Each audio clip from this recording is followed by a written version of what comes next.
Okay, good news. If you are a Cleveland Browns fan, we're going to get all into that. If you're new to the channel, we're Detroit Lions fans, but we have this channel covering teams that kind of get overlooked by the national media, and Browns are one of those teams. And so the Lions and the Browns, just a good, just just like we know you, you know us, and that's what's huge about this channel. So if you're new, make sure you subscribe. Okay, couple things. We'll get into some new uniform stuff too that's kind of been leaked out there, kind of fun to look at. But if you're a Cleveland Browns fan, one of the things that you kind of just didn't really want to think about too hard was Deshaun Watson's injury. Kind of major injury, out for the season. There was some stuff where it's like, man, he's really can't even throw the ball. It's like, what are we doing? And so now, as he reported for some offseason program, he said everything is in full motion, everything is fluid, throwing at full speed, the velocity, the strength is really good. It's like, okay, thank you. And so he said the return can be sooner than later. So here's what's interesting about this.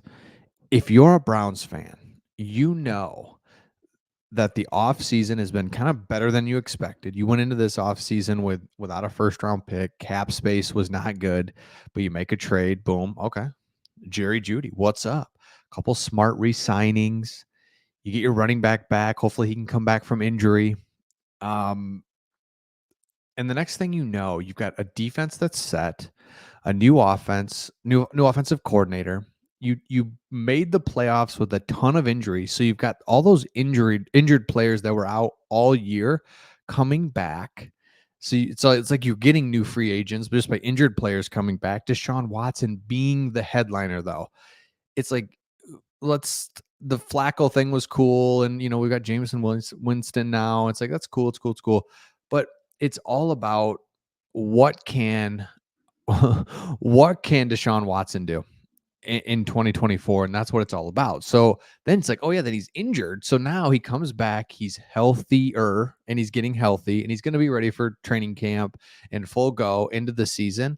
And he's the one that's going to make or break the season. We all know that. So that is positive news. Next positive news really is PFF went out, and this is just a great example of, and they made an article here about the 5 most underrated prospects in the NFL draft. And we've kind of looked at this in a couple other videos about how this is a really deep draft, and it just comes down to GM and scouting and making sure that you get the right players. Because if you look at this, you look at a guy like Troy Franklin. What they do in this article is they compare him to Brian Thomas Jr.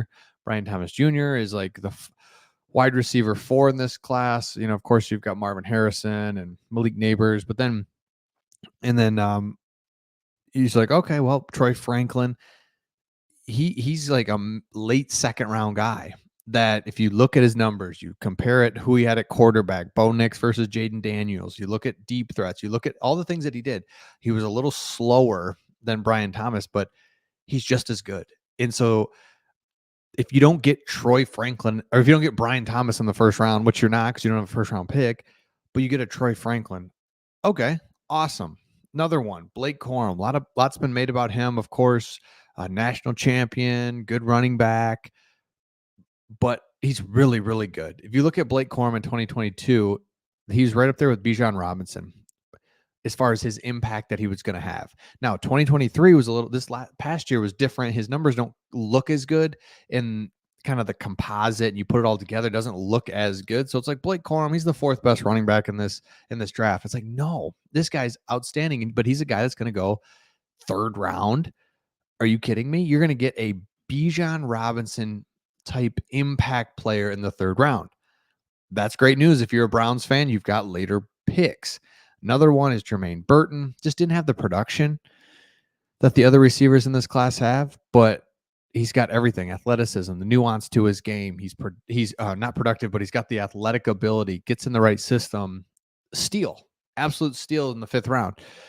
Offensive tackle, Patrick Paul. So there's guys out there for the Cleveland Browns. And if you look at that first pick that the Browns have, and we've been talking about this, how it's just, there's no getting around it. It's going to be painful waiting 54 picks, but then boom, Chris Jenkins, one of the most productive defensive linemen on in the draft.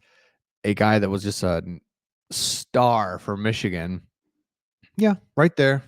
54th, Junior Colson. So we're Michigan fans. I know Michigan fans up here, but so I'm kind of I'm very biased. Outstanding. He's one of my favorite players all time at Michigan. Just loved how he played, and he was a great player. So if you're a Browns fan, it's good. Life's good. You've got the great defense. You've got returning guys. You kind of live and dying really as every NFL franchise is on your quarterback. Quarterback's got to play well. If they do, it's going to be great. Again, if you're new, make sure you subscribe because we're going to go into we're going to be live for the NFL draft on day 2. So you want to make sure you join us on this channel right here, day 2 of the NFL draft. It's going to be a lot of fun. We go live, talk about the picks because that's when the Browns, the Texans, teams that we cover on this channel are going to be going hard. Second round. I can't wait for it. So let me know your thoughts in the comments. Make sure you subscribe, and we'll see all of you on the next